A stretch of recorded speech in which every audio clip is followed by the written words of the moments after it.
안녕하십니까. KBDS 한국경영방송입니다. 안녕하십니까.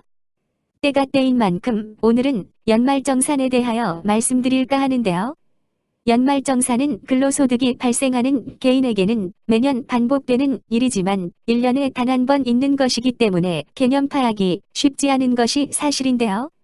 연말정산을 실무 중심으로 간단하면서도 이해가 쉽도록 꾸며보았습니다. 자, 그럼 본론으로 들어가서요. 개인은 원칙적으로 매년 1월 1일부터 12월 31일까지의 모든 소득에 대해서 그 다음 연도 5월에 개별적으로 납부해야 할 의무가 있는 것인데요. 근로소득만 있는 개인의 경우에는 세법에서 근로소득을 지급하는 회사에 매월 급여 지급 시 세금을 원천 징수하도록 의무를 부여하고 있습니다. 이로 인하여 회사가 근로소득자를 대신하여 납부 및 연말정산하도록 하고 있는 것입니다. 또한 근로소득만 발생하는 개인에게 5월에 종합소득 신고 의무를 면제해주고 이 종합소득세를 는데요. 이러한 이유로 근로소득자의 편의에 최적화되어 있는 것이 특징이라고 할 수 있습니다. 그 다음은 관련 기초 용어입니다. 그 첫 번째로 납세 의무자, 즉 세금 납부 의무가 있는 사람은 회사가 아니라 근로자 본인입니다. 그리고 회사는 세무서를 대신해서 징수 및 납부하고 있을 뿐이고요. 이를 전문용어로 원천징수 의무자라고 합니다. 또한 원천징수에서 원천은 지급 시점에서 라는 의미이고 징수는 세무서 즉 행정기관을 대신하는 차감행위라는 의미를 내포하고 있는데요. 다시 말해서 급여 지급 시 급여 명세서에 차감 표시되어 있는 것이 곧 원천징수되었다는 의미가 되는 것입니다. 마지막으로 종합소득이란 개인의 모든 소득 중에서 세법에 따라 합산 및 누진세율을 적용해야 할 소득으로 명시되어 있는 것을 말하고 있는데요. 여기에는 법률로 근로소득 이외에 이자소득, 배당소득, 사업소득, 기타소득 등으로 나열하고 있습니다. 지금 내용이 점점 복잡해지고 있습니다만 근로소득자도 종합소득 신고 납부가 원칙이지만 연말정산을 마쳤을 경우에는 불필요하다는 것만 알고 계시면 충분하니까요. 너무 걱정하지 않으셔도 좋을 듯합니다.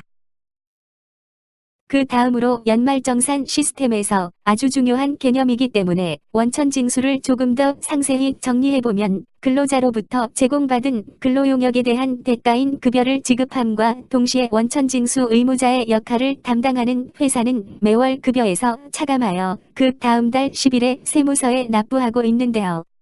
원천징수는 통상적으로 직전 연도를 기준으로 국세청에서 고시한 간이 세액표에 따라 차감하게 됩니다.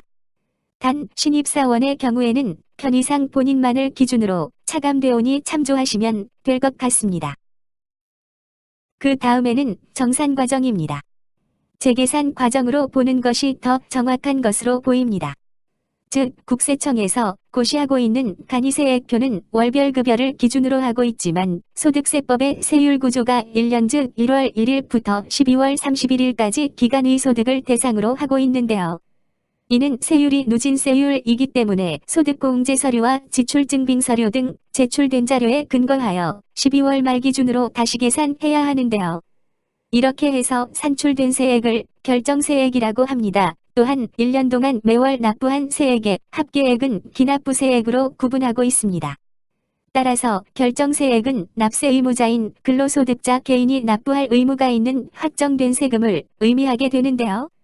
이에 반하여 기납부세액은 행정편의상 목적과 함께 세금의 일시납부 부담을 완화하기 위한 간접적 분할납부 효과 등 근로자의 편의를 반영한 것으로 비확정적 성격의 세금인 것입니다.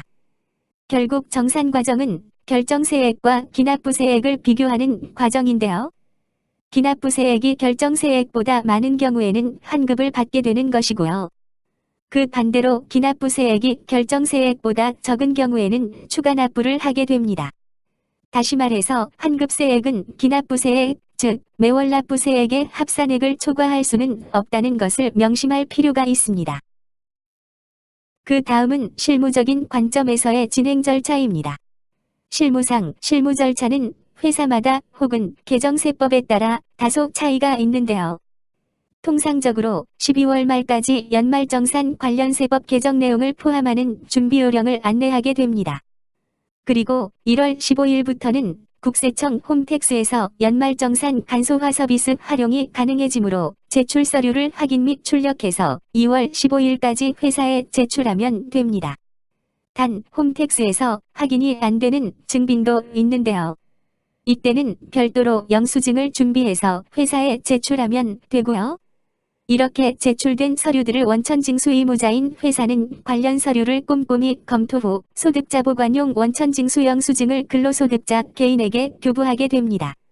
이렇게 교부받은 원천징수 영수증에는 환급 또는 추가 납부가 표시되오니 반드시 확인하셔야 되고요. 사실상 여기까지가 연말정산의 종료 시점입니다.